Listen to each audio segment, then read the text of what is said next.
I think we just dive in. Today we're going to talk hockey, Olympic golds, all the drama, what we think, what we're sick of, and some unrivaled basketball. Like, holy cow, how are, like, March Madness is like 2 weeks away. I can't believe it. A little more than 3 weeks away till Selection Sunday. Like, Unrivaled is wrapping up. I don't understand how things are moving so quickly. Yeah. Like, thought I would catch my breath. It's the classic beginning of the year. Like January feels like it's its own full year, and then time flies. Yep. And yeah, it's next week is March. I think for me, looking at the sports calendar, it's like, okay, I just need to get through the Super Bowl All-Star weekend and like the Olympic sprint. And now I'm like, oh, March Madness. Oh no, we have it planned. So there will be a Sports BFF bracket challenge for both men's and women's. Ooh. So stay tuned. I will be sharing links via our BFF brief and on social media.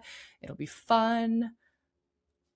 I quote heated rivalry to you too many times with you not knowing anything about it. And I know nothing. Do you know one of the funniest things that I have seen coming out of, and like we're gonna dive into this with all the hockey Olympics drama. Did you see Jon Stewart's monologue about it? No, I haven't. Oh my gosh. It's so funny. He was like, hockey has had such a come up in the past 4 months. It went from like nobody talking about it to everybody sexualizing it. And like between the show and the Olympics, like what a crazy time for hockey. I didn't see that. What I did see, and I can't confirm if it was AI or not, but somewhere in the Philippines, there's these banners that say like, congrats Sidney Crosby on goals scored or something, and it's a photo of Shane Hollander, and then it's like, congrats Connor McDavid, but it's Ilya Rosanov. That's and funny. That to me was incredible. I don't know if it's real or not. I want it to be real though. It's pretty funny. That's very funny. Yeah. So let's jump in. But yeah, I don't catch any of your heated rivalry references. I want to say it'll be so fun. I just did like, he's high on drugs after getting a big hit and is inviting him to the cottage. And I do it. I feel like I know about it. I feel like I know the whole story. But I'll catch myself saying lines to you and then being like, no, like halfway through, like this is just going on deaf ears.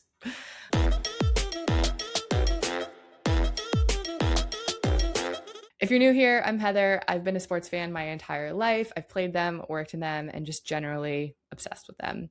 I started your Sports BFF because I was tired of sports feeling like a boys' club. And I'm Abby. I didn't grow up much of a sports girl, but I'm here for the vibes, the fashion, the culture, the drama, and I ask all the questions you're probably thinking yourself. Really? Like, also moral support.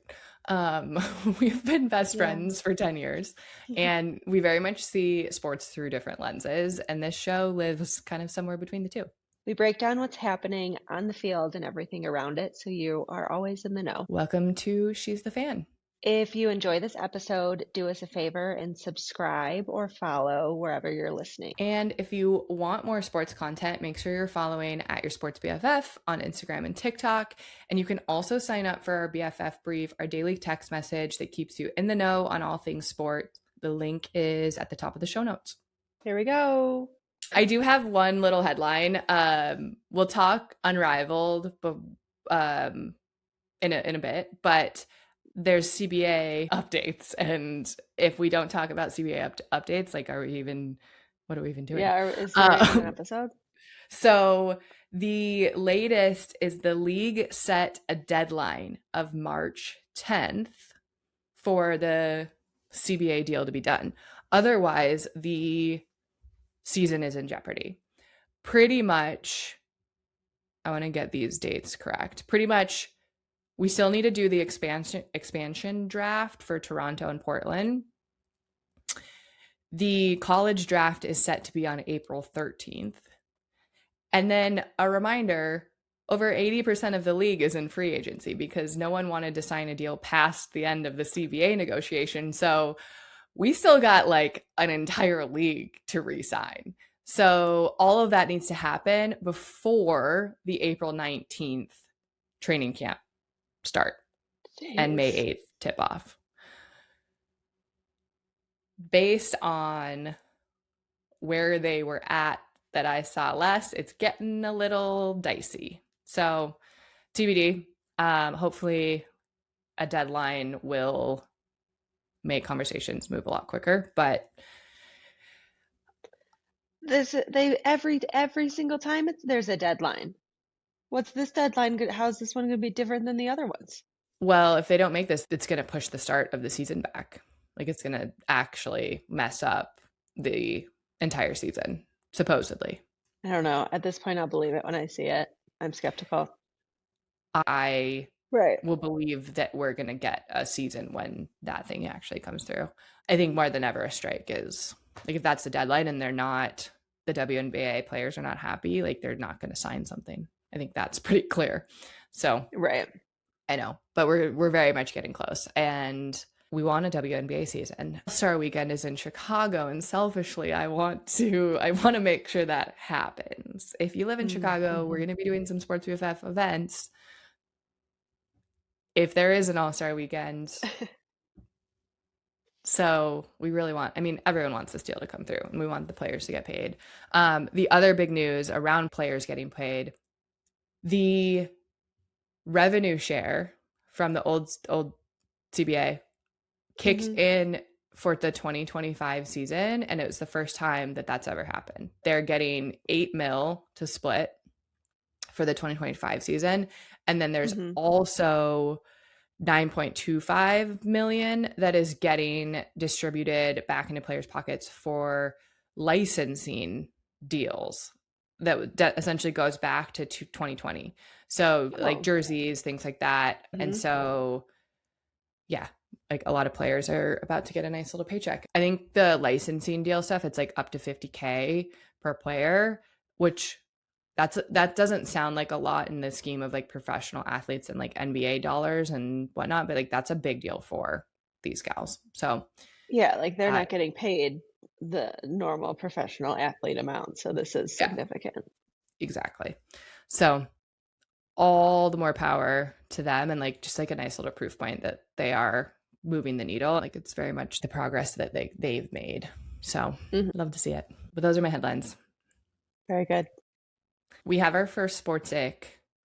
I want to rephrase that. We have our first formal Sports Ick segment. We have a lot of Sports Icks that we've talked about. This one is just being formalized segment wise. A full segment of Ick. And you probably can guess what it is. The U.S. men's hockey team. And we don't want to spend a ton of time on this because I think like by now everyone has heard the narrative and you probably have an opinion, and we're both pretty frustrated just across the board that this is what the narrative has become.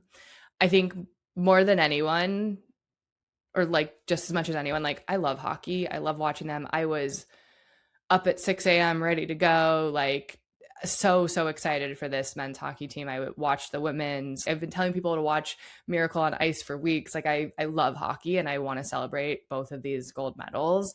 And I hate that this is the conversation that we're having to have, but yeah, it's just a fucking bummer. Like it's a bummer. Yeah. And it makes you feel bummed. Yeah, it does. And I'm like, I think just the overwhelming feeling is frustration and wanting to like, I'm so torn and like wanting to celebrate two incredible accomplishments, yet both feel gross right now. Not both. The women's doesn't, but like it has this frustrating angle on top of it. I think there's kind of three pieces to this. So one, I think everyone's like, what the hell is Kash Patel doing there? Right. So weird. I don't like, it's weird. It makes no sense. I think the majority of listeners to this podcast probably agree with that. I don't think we need to spend time on it. That's one piece. Then you have Trump's joke, which is just unacceptable. And like, I don't think any woman is really shocked by it. For me, no. That was the worst piece in like the locker room situation.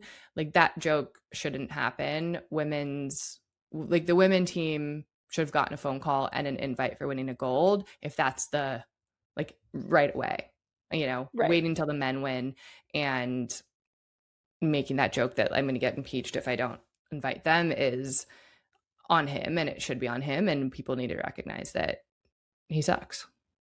He doesn't care about women's sports, and that really should be the story. Yeah. I think, and I wish that, like, we talked about this before the episode. I wish that, like, that was the end of it. Like, Trump made a stupid joke. It's unacceptable. The end. But unfortunately, this is where you get into your third point. Yeah. So then there's the laughing at the joke. And Abby knows this very well. Like, I'm someone that like really wants to give people the benefit of the doubt. Like, we don't know the full context. Like, we don't know what was going through every single one of those guys' minds. We can speculate. We can point fingers, all of this. Like, these guys are celebrating. In some instances, you can hear them say something about like a double gold in the background and like cheering for the women's team. When he says the like part about the impeachment joke, you kind of hear the laughs dwindle, and it almost sounded to be a bit more like an awkward, like what, like whatever. So like I can empathize with them on like what they should be doing is celebrating and not getting all of this hate for their reaction to someone else's. Right. And not becoming a political pawn. And I think what sucks is like the number of times that I've had conversations with an executive at my firm or something like that, and they say something off the cuff that like I don't know how to respond to, whether like not necessarily unacceptable or inappropriate, but just like my awkwardness. It's like ha ha ha, yep, like like it's just kind of when you don't know how to respond, like you get that nervous laughter. So like I don't give people the benefit of the doubt as much as you do. And I like that was my initial like I think that this unfortunate like this moment was taken and then extrapolated a million different ways and blown into a million pieces. Exactly. And for me, it's like I very much want to empathize with them. I want to give them the bone here. Like, I think that all they should be caring about in this moment is celebrating like an incredible, incredible game. Mm-hmm. But there's a big but here. If I could say one thing to these guys, essentially is thinking you support women because you have friendships and like you have women in your life that you support and you love and you respect doesn't mean that you don't also have blind spots when it comes to how you treat them, and specifically like how you treat them behind closed doors or like in that locker room talk. And I think those two things are not mutually exclusive. I have so many guy friends that I've grown up with over the years that like I know I've said shit. Like, I know they love me and support me. However, they have misogynistic tendencies that are so ingrained in our culture that it takes time and education and like patience to move past. So truly though, to support women, how you handle those blind spots when they come up and like what you do afterwards is what I think separates someone who is friends with women and thinks they support women and someone who truly does support women. Right. A true ally.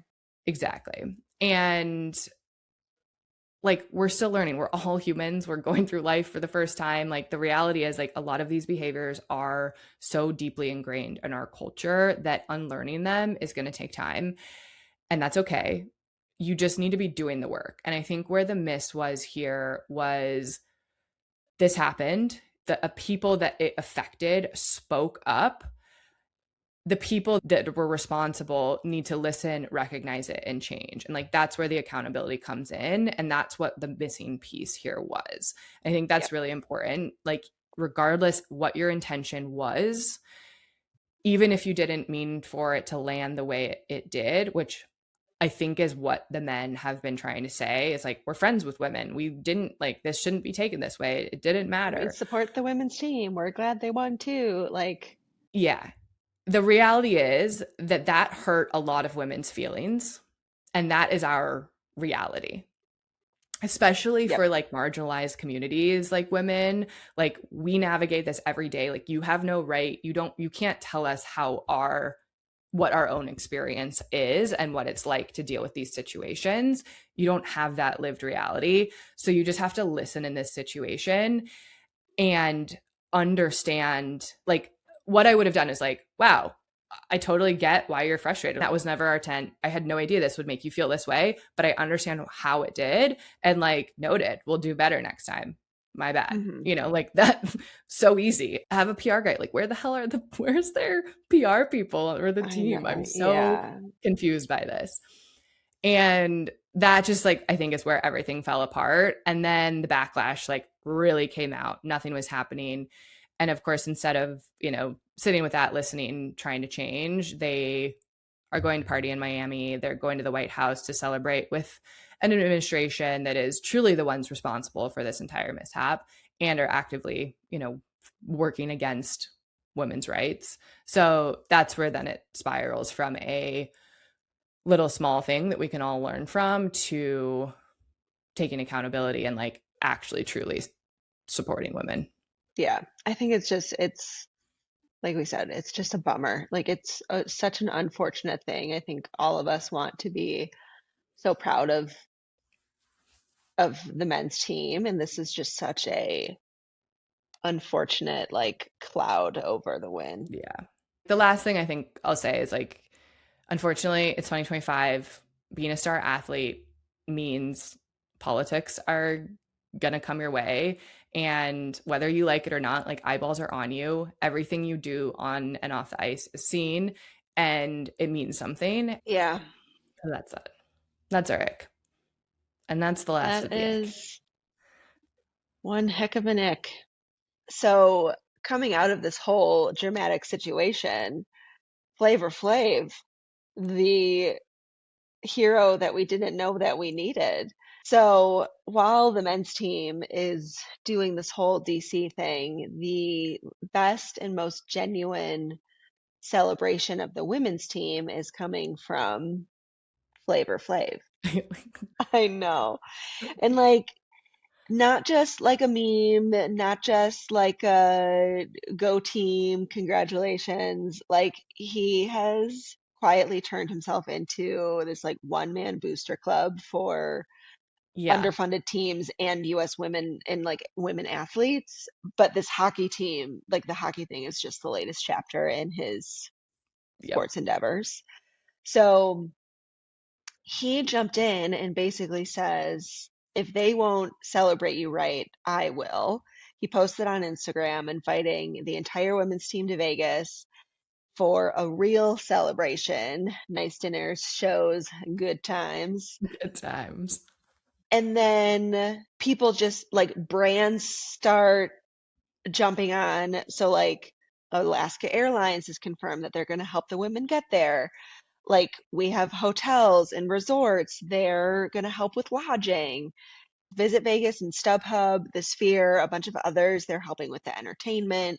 Lifestyle brands like Mega Babe, Amika, Tom's, Bays Travel, Liquid IV, Elf, Glam Squad, like, just the list goes on and on. So many. Hangover kits from It's Good. And then your favorite. My favorite. Honey baked ham. For poolside catering. That's the like key line. Like, everyone is coming out of the woodworks to support the women, and it's incredible. Yeah. My runner-up, though, which I would absolutely jump on this, is Magic Mike live joined in and said, ladies in Vegas, we know a place. Come party with us, baddies. Oh my gosh. Incredible. And I wanted to respond and go, who's going to tell them?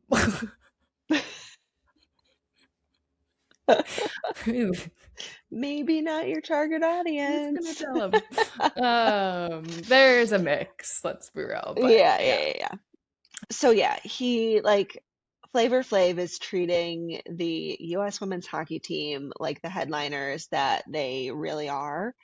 And then the invite has grown and it's now been extended to all U.S. female Olympic and Paralympic medalists. So all the ladies going to Vegas with Flavor Flav. it's So, incredible. and I think the thing is like this isn't a random thing for Flavor Flav. Um, Before this, he like water polo was his thing and is still his thing. You saw the story about the US water polo players. This was before the Paris Olympics, about the US water polo players working multiple jobs and struggling to pay their bills while training for the Olympics. And he literally signs on as a sponsor and their official hype man, puts his own money, does a bunch of like, have you seen the photos of him in the pools with the water polo Yeah. teams? So Which like like is literally if writing checks, like writing his own checks it's for these water incredible. polo players. So same thing with the USA bobsled and skeleton. He became their official hype man, boosting them, constantly going into the games. Um, like He's he's even actually stepped making in an for. impact. Yes, like truly, from out of his own pocket. And like he stepped in for individual women in track and field, helping to cover their rent so that they can keep training. He's not the only celebrity who is making a difference in sports. He's the only celebrity making a difference in sports in this way.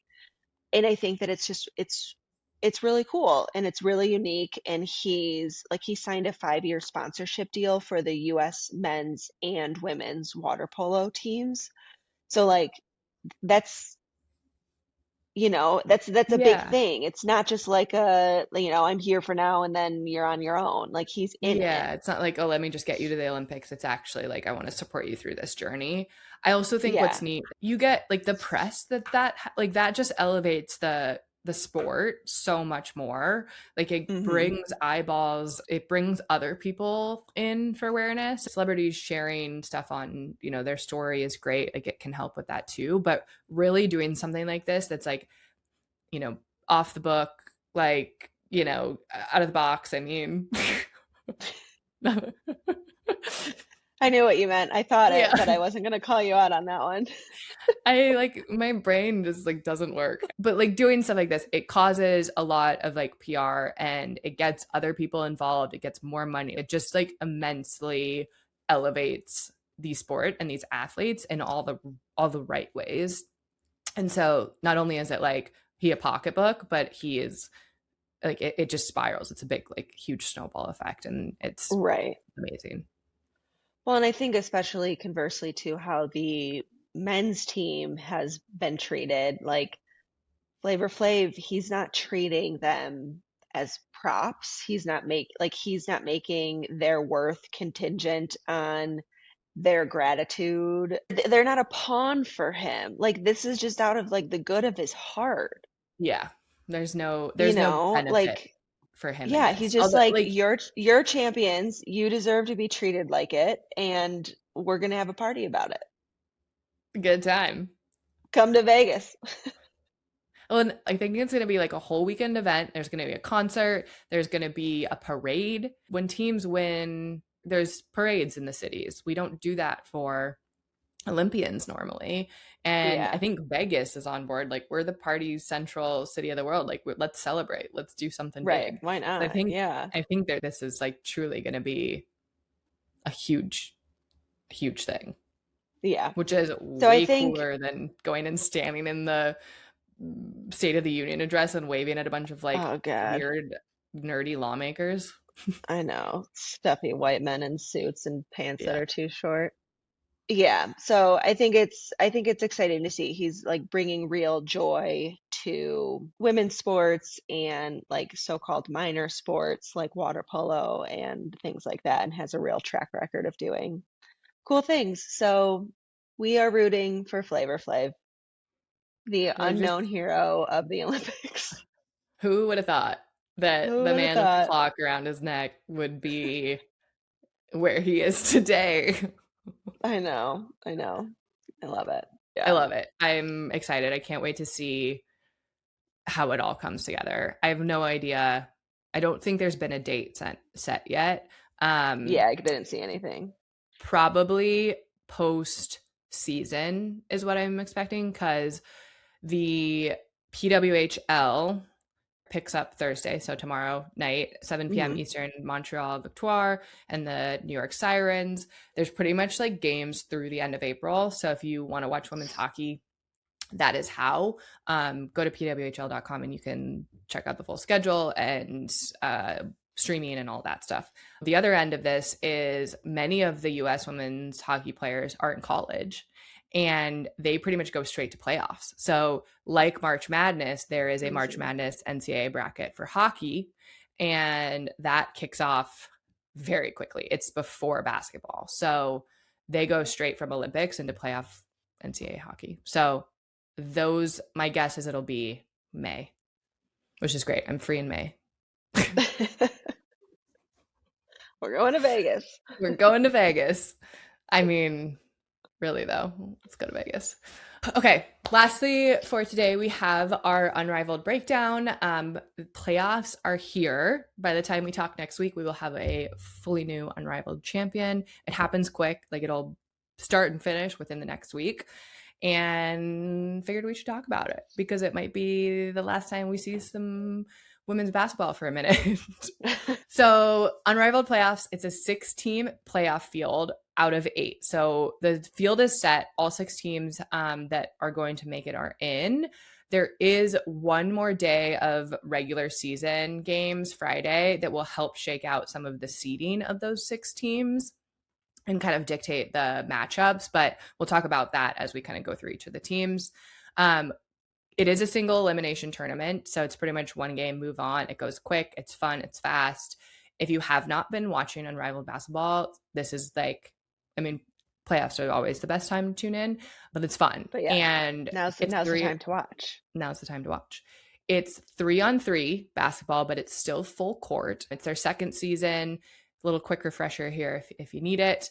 Games are really quick. There's 3 7-minute quarters followed by a fourth quarter that is played to a target score, so no time. That essentially means the game ends when the first team reaches said target score. The target score is determined by adding 11 points to the leading team's score at the end of the third. So let's say you and I That's are on so opposite. interesting. I know. It's like if we were playing and you were leading at the end of the third and it was like 50-60, the target score would then be 71. It's really fun. It makes it for a lot more interesting fourth quarter. It's like nonstop. There's a lot of times like big comebacks. It's less about clock management and like if you're up, slowing down the game and just kind of waiting it out. It's truly like more like backyard basketball. Like if you grew up playing basketball, it's like, playing against your brother and Like yeah, like first one first to to 10. 10, like Exactly. Like that's right, exactly the yeah. feeling of it. And so it Hmm. makes it really fun. Like when that shot goes up and it's made, it's just done. And like it's really, really it's just a different experience. The games are also really quick. So like you are in the whole time, like it's fast paced, it's 3-on-3, the ball moves. Like it's definitely a different feel than NBA, WNBA. So we have the 6 teams, starting with the Phantom. They're pretty much like the best record in the league right now. So they're 10-3 as of today. They're locked in for the 1 seed. They will get a bye in the first round. So it goes first round, 4 teams will play, 2 teams have a bye. Then we have semifinals, finals. They've been really dominant on both ends of the court. You have players like Elia Boston, who truly I would never want to be playing against. She is brutal in the paint. She's incredible at rebounding. She is she's known to body people and like elbows, and I would break if I was defending her. She's tough and she's incredible. Kelsey Plum, love her.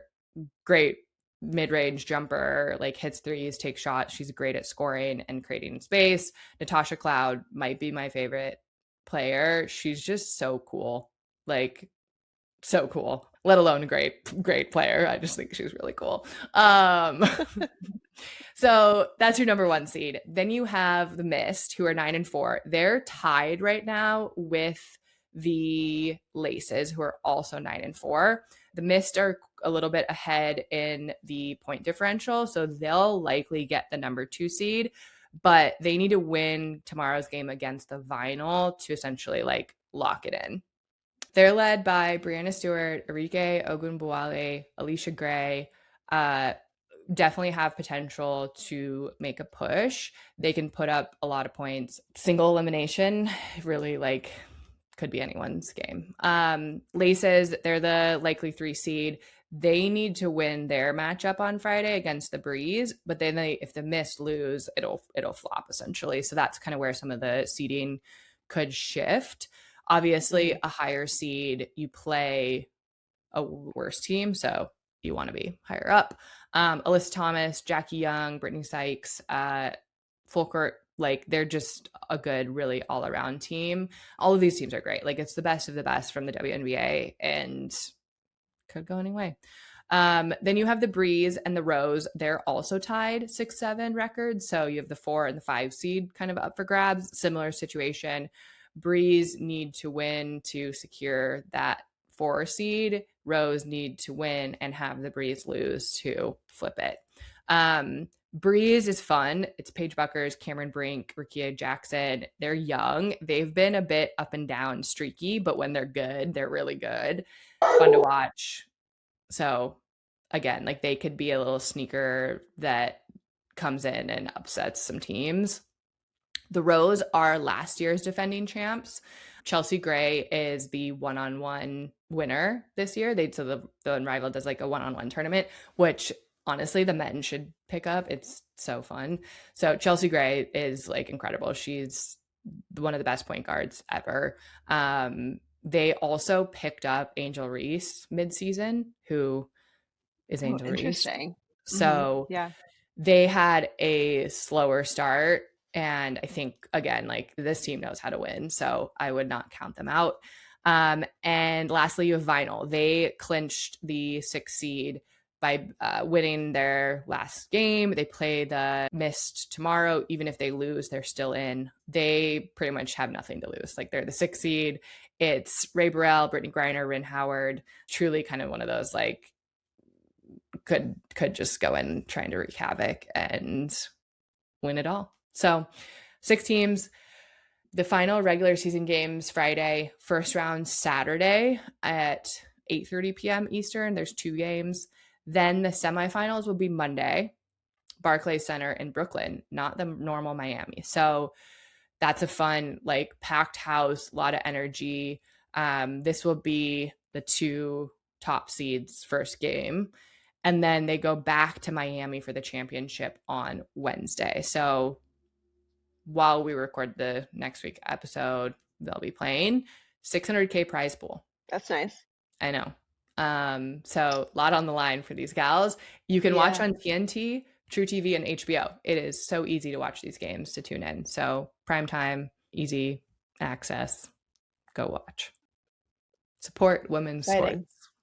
Yeah. That's the message today. Yes. Yes, it is.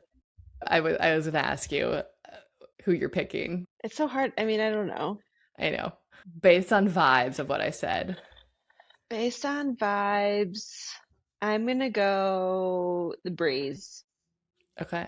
Last year, when the league started, I had no, like, I just picked a team. I think I liked the jerseys and I liked some of the players on the squad. And I picked Phantom. They're the number 1 seed. I don't love picking a 1 seed. I do think they have a strong, like they're going to be the team to beat. And I don't know, all of these teams have like fun little sayings, but the Phantom, it's the Ghost Gang. Oh. And I think I got to stick with them. for no other reason than like pretty much just like drew their name out of a hat when I chose last year. So yeah, I mean, we're sticking you with chose it. them last year, so you're allowed to stick with them. I do think the Rose are going to make some noise. I think with Angel Reese edition, and Chelsea Gray is just like clutch in everything she does. I think she, like, you know how some people just like win, like they're like, yeah, she's one of those people. So I would not be shocked if they are in the championship. We'll see. Excited to see. I love that we'll know so soon. I know. Like it's quick and fast and it's like amazing. Okay. Make sure you follow us on social media. If you enjoyed this episode, do the follow thing on wherever you're listening. You know, you guys know the drill.